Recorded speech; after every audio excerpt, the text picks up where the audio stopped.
Hello everyone, good morning students. Today we are here to discuss chapter number 16. In the last video we have discussed about how much water is available for use. In today's video we are going to discuss different forms of water.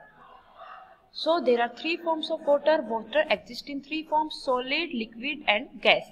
Solid is in form of snow or ice, liquid is in form of water, gas is in form of cloud.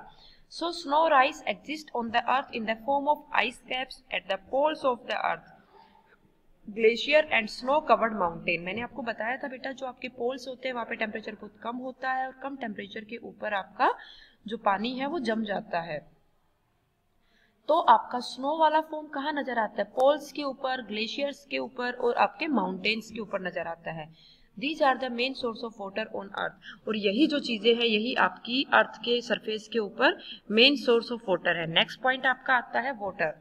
Liquid form is present in ocean, lakes, rivers and even underground water in the earth's upper layer. ये हमारा ocean में, lakes में, river में और सारे underground water जो है उन सब के अंदर आपका कौन सा फॉर्म प्रेजेंट रहता है? लिक्विड फॉर्म प्रेजेंट रहता है. क्लाउड और gas are found in the form of water vapour present in the atmosphere. Water vapour की टर्म में हमारा जो मिलता है that is your what? Gaseous form, cloud form. On condensation, it turns into droplet and precipitate on Earth's surface in the form of rain. और उसके बाद ये अर्थ की सरफेस के ऊपर रेन की फॉर्म में नीचे आ जाता है.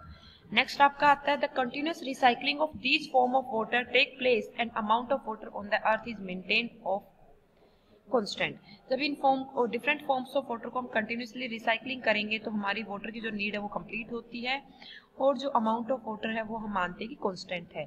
Most of the urban area have a system of water supply whereas underdeveloped और undeveloped area depend on resources like river, lake, pond, handpump etcetera.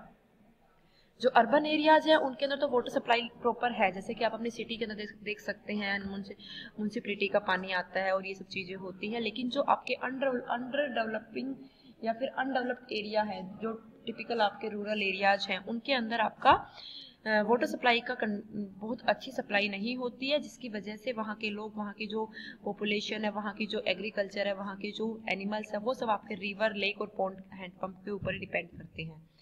Next point आपका आता है ground water as an important source of water. Ground water आपका important source of water की तरह consider होता है. क्यों? वेल है, ट्यूबवेल है, हैंडपंप है, are the main source of water for many people. ये सब आपके बहुत सारे लोगों के लिए मेन सोर्स ऑफ वाटर है. The water in these source in the ground water. इन सब के अंदर आपका कौन सा वाटर होता है जो कि आपका सोर्स होता है? तो वो ग्राउंड वाटर होता है. It is the upper level of underground water which occupies all the spaces in the soil and rock and form a water table. तो उसकी वजह से आपका एक वाटर टेबल बनती है. ये सारा जो वाटर है ये हमारा सोइल, रॉक के अंदर ऑक्यूपाइड रहता है और वो हमारा प्रेजेंट रहता है. अब यहाँ पर आप डायग्राम देख सकते हैं. वेल है, ये लेक है, soil and permeable rock saturated with ground water. तो ये आपकी ग्राउंड वाटर के साथ में अटैच रहती है. ये वाटर टेबल आपकी है. इधर ग्राउंड लेवल है, वाटर लेवल है कि ग्राउंड कहाँ पर है, वाटर कहाँ पर है. ये जो हल्का सा है ये ऊपर ग्राउंड है, ये जो आपके काले काले से नजर आ रही है सब आपका वाटर का लेवल है. So the upper limit of the ground water is called water table. जो अपर लिमिट होती है ग्राउंड वाटर की वो आपकी वाटर टेबल कहलाती है. जैसे कि ये अपर लिमिट है, ये यहाँ है, इधर आप देखेंगे तो ये वाला ग्राउंड लेवल है आपका. It represents the depth of the water field area at a given place. और ये जो वाटर टेबल है ये बताती है कि उस पर्टिकुलर एरिया के ऊपर आपने कितनी डेप्थ तक का वाटर को फिल कर रखा है. The water table rises and falls depending upon the amount of rain water that seeps into the ground water and how much ground water is drawn out for irrigation and industry. कितना water आपका irrigation के लिए, industry के लिए, daily use के लिए आपका use होता है, वो सब आपकी वाटर टेबल से ही देखा जाता है. उसके टाइम पे आपकी वाटर टेबल राइज हो सकती है या फॉल हो सकती है. ज्यादा यूज हुआ तो फॉल हो जाएगी, कम यूज हुआ तो वो राइज हो जाएगी. The seeping down of rain water into ground water is called infiltration. जो आपका रेन वाटर आके ग्राउंड वाटर के टर्म में कन्वर्ट हो जाता है वो आपका प्रोसेस क्या कहलाता है? Infiltration. The ground water thus gets recharge by this process. तो ग्राउंड वाटर इस केस में आपका रेन वाटर आता रहता है तो वो रिचार्ज होता रहता है, इंक्रीज होता रहता है। At some places the ground water is stored between layers of hard rock below the water table.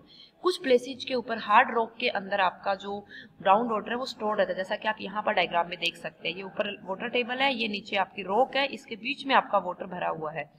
This is aquifer which contain the groundwater usable by tubewell and hand pump. तो ये आपका वो area होता है जहां पर आपका tubewell और हैंड पंप की वजह से ग्राउंड वाटर को बाहर निकाला जाता है। These sources however have limited source of water and may get exhausted if used excessively।